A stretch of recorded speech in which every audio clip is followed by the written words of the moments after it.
Good morning, students. Welcome to Study from Home. In the previous video, we left our chapter on somewhere in between the type of business activities. Business activities में हमने जाना था, एक था industry and commerce. Industry हमारा अलग से categorise हो गया था एंड उसके बाद कॉमर्स को कैटेगराइज किया था हमने दो पार्ट्स में, ट्रेड एंड कॉमर्स. ठीक है. उसके बाद हमने केस स्टडी भी देखी थी that was based on characteristic of business. In this video, we are beginning our chapter from where we have left in the previous video, trade. तो पिछले जब हमने लास्ट स्लाइड में हमने देखा था तो मैं ट्रेड पे था, तो मैं आपको बताया था what is the meaning of trade. तो ट्रेड को सिंपल डिफाइन करना है, बड़ी बड़ी लैंग्वेजेस हैं, बड़ी बड़ी डेफिनेशंस हैं, सब भूल जाइए. बस ट्रेड के लिए एक चीज़ ध्यान रखिए, activity of buying and selling. क्या है? Activity of buying and selling. Buying and selling की जितनी भी एक्टिविटीज़ होती हैं ना, उनको हम बोलते हैं ट्रेड. बस ट्रेड के बारे में ये चीज़ ध्यान रखनी है, बाइंग एंड सेलिंग की सारी एक्टिविटी को हम ट्रेड बोलते हैं. Activity of buy and activity of sale. ठीक है, इन दो एक्टिविटीज़ को हम क्या बोलते हैं? ट्रेड. अब ये जो activity of buying and selling है, ये भी आपकी दो तरह से होती है, यानी इनको भी हम फर्दर टू टाइप में क्लासिफाई कर सकते हैं. वो कौन सा हुआ आपका? इनमें से एक तो हुआ आपका डोमेस्टिक ट्रेड और एक हो गया आपका क्या? इंटरनेशनल ट्रेड, या फिर इसका एक और नाम है क्या? Internal trade. Internal trade. और ये आपका है क्या? External trade. ठीक है, internal trade and external trade. अब इंटरनल ट्रेड और डोमेस्टिक ट्रेड, ये क्या है? इंटरनल एंड डोमेस्टिक ट्रेड वो होते हैं जहाँ पे buying and activity of buying and selling that happens या फिर that occurs with in the geographical border of country. यानी कंट्री के जोग्राफिकल बॉर्डर के अंदर जो भी एक्टिविटी होगी बाइंग एंड सेलिंग की, उसको हम कैटेगराइज करेंगे किसके बीच, किसके अंडर में? डोमेस्टिक ट्रेड के अंदर में. और यही बाइंग एंड सेलिंग की एक्टिविटी अगर कंट्री के जोग्राफिकल बॉर्डर के बाहर निकल जाती है, ठीक है, तो इसी को हम क्या करेंगे? इसी को हम क्लासिफाई करेंगे इंटरनेशनल ट्रेड के बेसिस पे. तो सबसे पहले हम स्टडी करते हैं अपना domestic trade. What do you understand by domestic trade and how do we define domestic trade.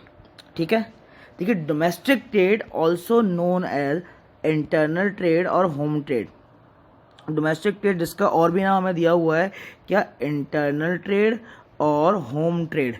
ठीक है, is the exchange of domestic goods within the boundaries of a country.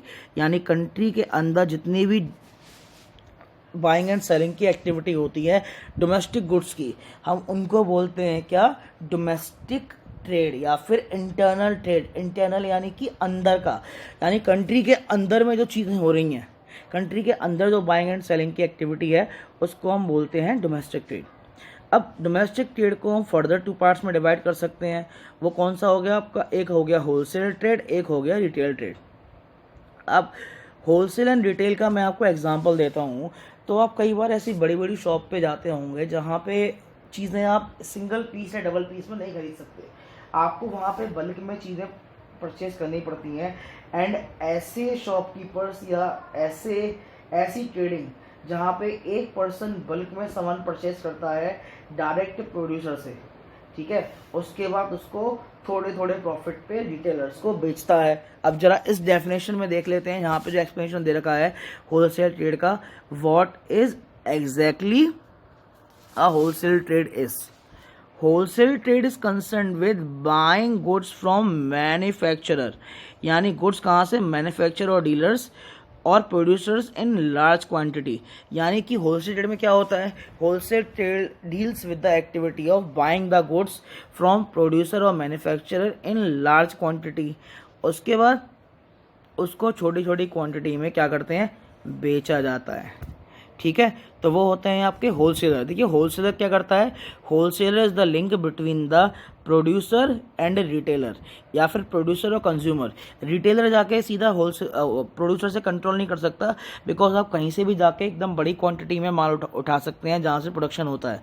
आप वहाँ से सिंगल यूनिट पे माल नहीं उठा सकते. आपके घर के पास पेप्सी का प्लांट है, आप वहाँ पे 15 रुपये लेके पहुँच जाओ, अरे भैया 15 वाली पेप्सी दे देना, भगा देंगे आपको मार के. ठीक है, ऐसा नहीं पॉसिबल है। तो उसके लिए क्या किया गया है, उसके लिए होलसेलर अपॉइंट किए गए हैं। ठीक है, होलसेलर क्या करता है, बल्क में माल खरीद के रखता है और उसके बाद जो बल्क में जो परचेजिंग करता है, उस परचेजिंग को वो या तो सीधा कंज्यूमर को देता है या फिर वो अदर छोटे छोटे दुकानदारों को देता है। तो ये हुआ आपका होलसेल ट्रेड। इसके बाद रिटेल ट्रेड क्या है, रिटेल ट्रेड इज द, इसमें जो भी लिख रहा है ठीक है, एक बार ध्यान से सुनिएगा, retail trade is the smallest link in between the producer and consumer. Producer and consumer के बीच में जो स्मॉलेस्ट लिंक होता है वही होता है आपका रिटेल ट्रेड। ठीक है, एक बार डेफिनेशन देख लेते हैं, रिटेल ट्रेड की डेफिनेशन में क्या बताया गया है। Retail trade is concerned with the sale of goods in small quantities to consumer. ठीक है, this type of trade is taken care of by retailer. तो रिटेल ट्रेड में क्या होता है, retail trade deals with the activity of sale of goods in small quantities. जो main चीज ध्यान रखने की है वहाँ पे वो ये है कि यहाँ पे जो सेल बाइंग एंड सेलिंग की एक्टिविटी होती है वो स्मॉल क्वांटिटी में होती है। ठीक है, तो होलसेल में क्या हुआ, होलसेल में होती है आपकी लार्ज क्वांटिटी में एंड रिटेल ट्रेड में होती है आपकी स्मॉल क्वांटिटी में। एंड ये सब काम कंट्री के जोग्राफिकल बॉर्डर के अंदर ही हो रहा है। तो ये था आपका डोमेस्टिक ट्रेड या फिर जिसे बोलते हैं क्या, इंटरनल ट्रेड।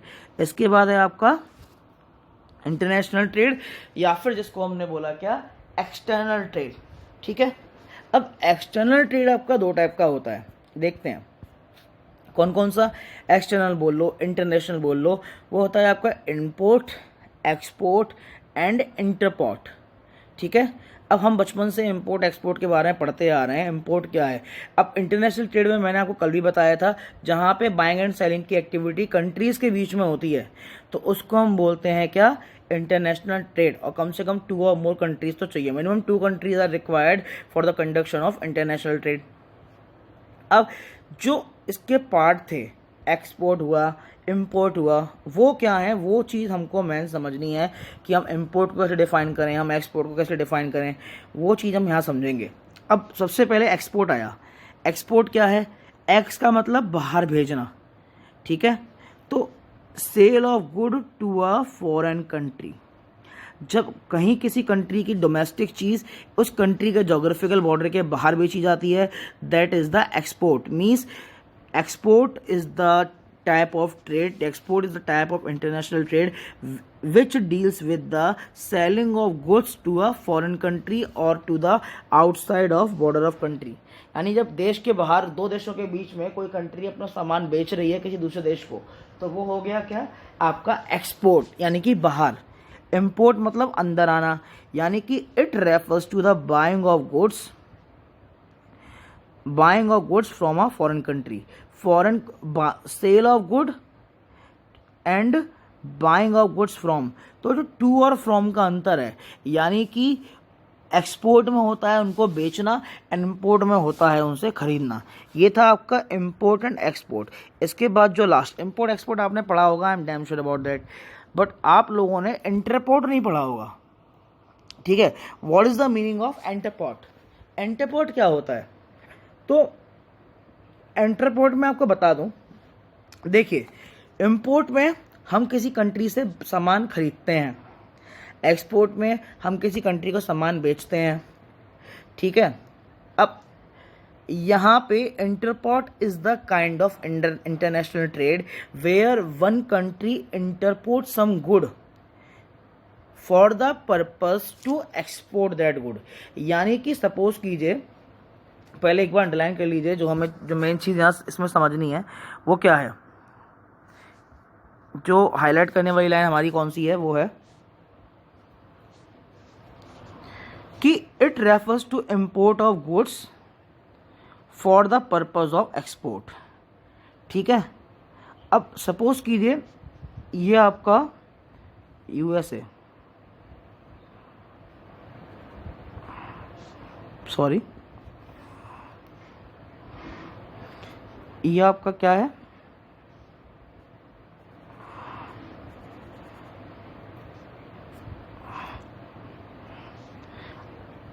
सपोज कीजिए यूएसए, इंडिया एंड रशिया 3 आपकी कंपनीज हैं। ठीक है, अब इंडिया ने यूएसए से कुछ मंगाया रशिया को देने के लिए, तो ये जो सिस्टम है ये सिस्टम हो गया आपका इंटरपोर्ट में।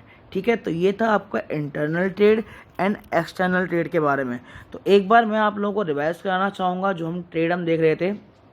ट्रेड क्या है? Activity of buying and selling. And trade आपका कितने तरीके से होता है? ट्रेड आपका दो तरीके से होता है, इंटरनली एंड एक्सटर्नली। इंटरनल यानी कि कंट्री के बॉर्डर के अंदर, एक्सटर्नल मतलब कंट्री के बॉर्डर के बाहर। इंटरनल दो तरीके से, wholesale and retail. And international तीन तरीके से, इम्पोर्ट, एक्सपोर्ट एंड इंटरपोर्ट। ठीक है,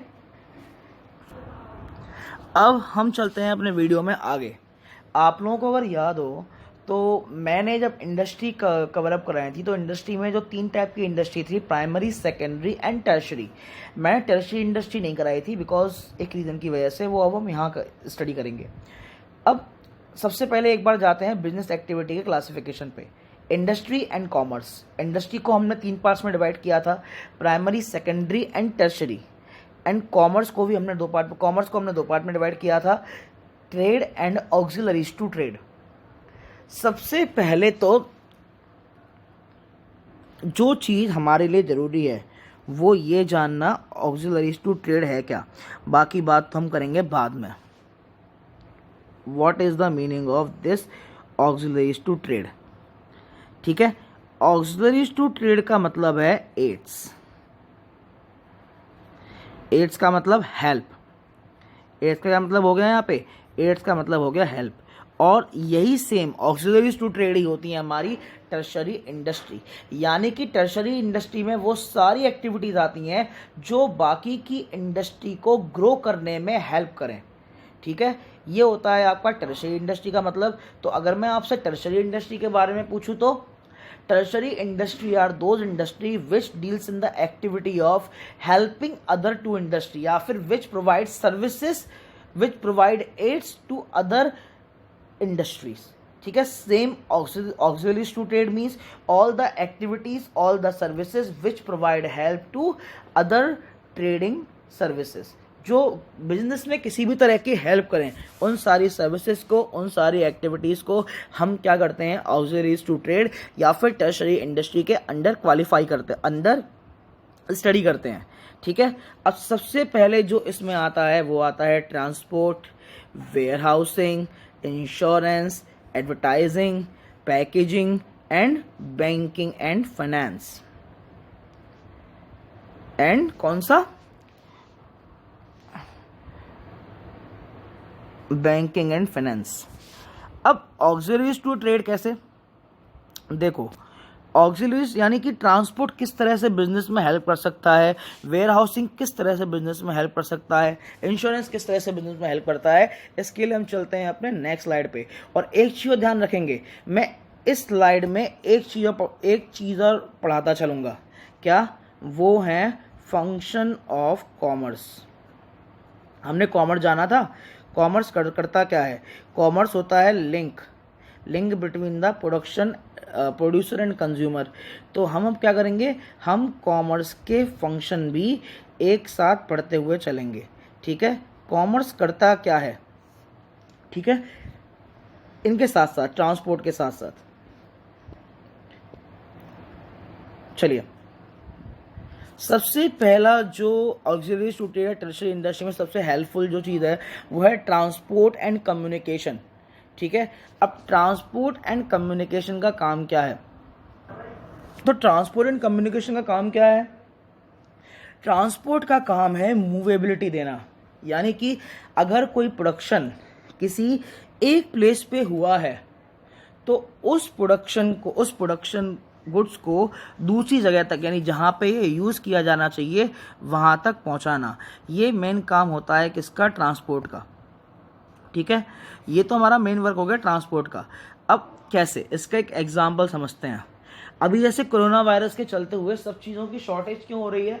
बिकॉज यूजुअली ट्रांसपोर्टेशन बंद है। ट्रांसपोर्टेशन बहुत ज़्यादा ज़रूरी हो गया है। अब सपोज कीजिए हमारे पास छाता में एक पेप्सी की फैक्ट्री है जिसका नाम क्या है? वरुण बेवरेजेस। ठीक है, अब पेप्सी का प्रोडक्शन वहाँ पे होता है। उसके बाद आप आपके हाथ तक वो पेप्सी कैसे पहुंची, आपके हाथ तक वो पेप्सी पहुंच रही है, क्यों? With the because of the help of transport. अगर ट्रांसपोर्ट नहीं होगा तो कोई भी प्रोडक्ट जो है वो आप तक नहीं आ पाएगा। आप आज की डेट में घर बैठे बैठे आप फ्लिपकार्ट से, अमेज़ॉन से कोई भी चीज़ ऑर्डर कर सकते हैं, तो वो आप तक 3 दिन में, 4 दिन में कैसे आ रही है? वो आप तक आ रही है because of the ease of transportation. Because transportation बहुत ईजी हो गया है आज की डेट में, ठीक है। ट्रांसपोर्टेशन ईजी होने की वजह से बिजनेस को बहुत ज़्यादा फ़ायदा हुआ है। जो गुड्स प्रोड्यूस होती हैं उनकी मूवेबिलिटी बहुत ज़्यादा बढ़ गई है। कम्युनिकेशन से क्या है? कम्युनिकेशन से आप ऑर्डर प्लेस कर सकते हैं, कम्युनिकेशन से आप अपने जो ऑर्डर है उसकी लोकेशन जान सकते हैं। तो ट्रांसपोर्ट एंड कम्युनिकेशन क्या है? First kind of auxiliaries to trade which provides movability to the goods, which provides movability to the trading activities. Trading activities को मूवेबिलिटी देने का काम है आपका ट्रांसपोर्ट एंड कम्युनिकेशन का, ठीक है। और ट्रांसपोर्ट एक चीज़ देता है, ट्रांसपोर्ट अवॉइड करता है हिंड्रेंस ऑफ प्लेस। मैं कॉमर्स के फंक्शन की बात कर रहा था, बुक में आप देखेंगे तो कॉमर्स के फंक्शन में आपका हिंड्रेंस ऑफ प्लेस आएगा, ठीक है। हिंड्रेंस ऑफ प्लेस का मतलब है अगर ट्रांसपोर्ट नहीं होगा तो कोई चीज़ आपकी एक जगह पे अटक के रह जाएगी, ठीक है। जो एक प्लेस की बाधा है ना, रुकावट, वो रुकावट बन जाएगा वो प्लेस। बिकॉज हर किसी कंपनी का प्रोडक्शन प्लांट अलग अलग जगह पे होता है, उसके बाद वो प्रोडक्शन ट्रांसपोर्ट के थ्रू घूमता है all over the world, all over the India, all over the state. मतलब छोटे से लेके बड़े लेवल तक ट्रांसपोर्टेशन की बिजनेस में बहुत चीज़ है and it avoids the hindrance of place. Second जो है ट्रांसपोर्टेशन का एग्जांपल हो गया वेयर हाउसिंग। वेयर हाउसिंग क्या करता है? वेयर हाउसिंग आपका hindrance of storage, hindrance of time. कोई भी गुड है वो अगर ऐसे ही खुले में पड़ा रहेगा तो बारिश की वजह से, आंधी की वजह से, जंगली जानवरों की वजह से ख़राब हो सकता है। तो इस वजह से इस तरह के वेयर हाउस डेवलप किए गए हैं जिससे कि गुड्स को बहुत लंबे टाइम तक सक्सेसफुली स्टोर करके रखा जा सके।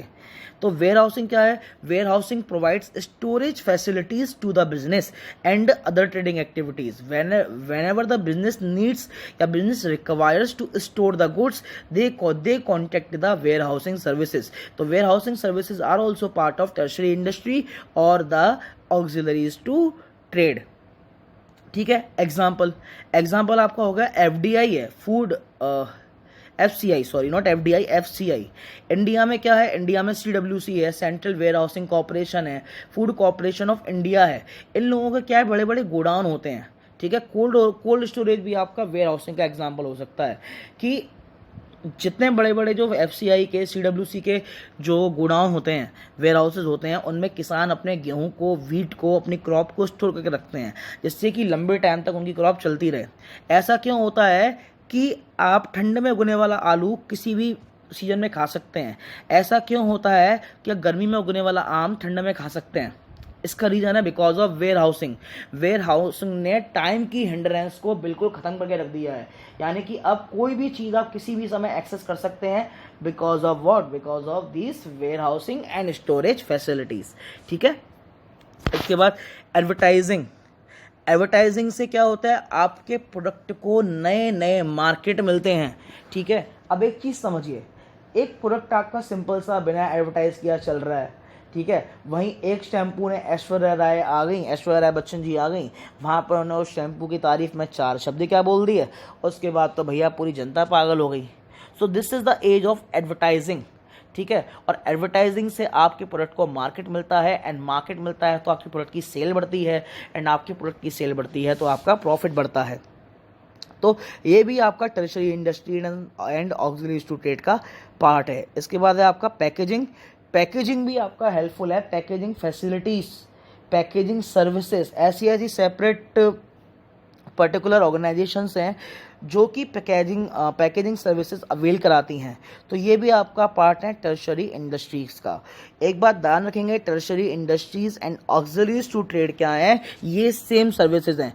एक बार रिवर्स में मैं आपको बताता हूँ सारे ऑक्सिलरीज टू ट्रेड के बारे में। Packaging services, advertising provides market, warehousing provides storage, transportation provides movability to your business, ठीक है। अब इसमें दो चीज़ और थी जो insurance and banking and finance यहाँ पे डिस्कस नहीं हो पाया। इंश्योरेंस क्या करता है? इंश्योरेंस आपके रिस्क को सपोर्ट करने का काम करता है। देखिए बिजनेस में एक जो एसेंशियल टर्म आता है वो है रिस्क फैक्टर। आपने जिस दिन से बिजनेस स्टार्ट किया, रिस्क आपकी जान के पीछे लग जाएगा और उससे हम टाल तो नहीं सकते, लेकिन हम उसे कवर कर सकते हैं और वो रिस्क कवर होता है with the help of insurance, ठीक है। तो हिंड्रेंस ऑफ रिस्क, जो रिस्क का खतरा है उस रिस्क के खतरे को कम करती हैं insurance facilities. And banking and finance, क्या बैंकिंग एंड फाइनेंस आपकी फाइनेंस नीड को कंप्लीट करती हैं। जैसे बहुत सारे बिजनेस हैं, बहुत सारे बिजनेस आइडियाज़ हैं, आपके बिजनेस की रिक्वायरमेंट्स हैं, ठीक है। ये सारी की सारी मनी पे डिपेंड करती है इन्वेस्टमेंट। एंड कई बार इन्वेस्टमेंट की नीड होती है हमको in the form of finance. हर किसी के पास कैश अवेल नहीं होता, तो वहाँ पे हम बैंक से लोन लेते हैं, फाइनेंस फैसिलिटी चुनते हैं। तो banking and finance will also be classified under the tertiary industries and auxiliaries to trade. तो यहाँ तक आपका ऑलमोस्ट 80% चैप्टर हो चुका है, only few of the topics are left. इस चैप्टर को हम कंटिन्यू करेंगे अपने फर्दर वीडियोज़ में। Till then I'll full stop this video of mine and stay tuned to my videos for to get more updates regarding this chapter. And one more I would like to appeal to all my Indians, my students, my brothers, my sisters, my elders, just stay home, stay safe, because the infections is going way out of control. Every day we are having around 3,000 to 4,000 infection in a single day and hundreds of deaths. So there is only one way to avoid this, no matter how much things has been loosened up.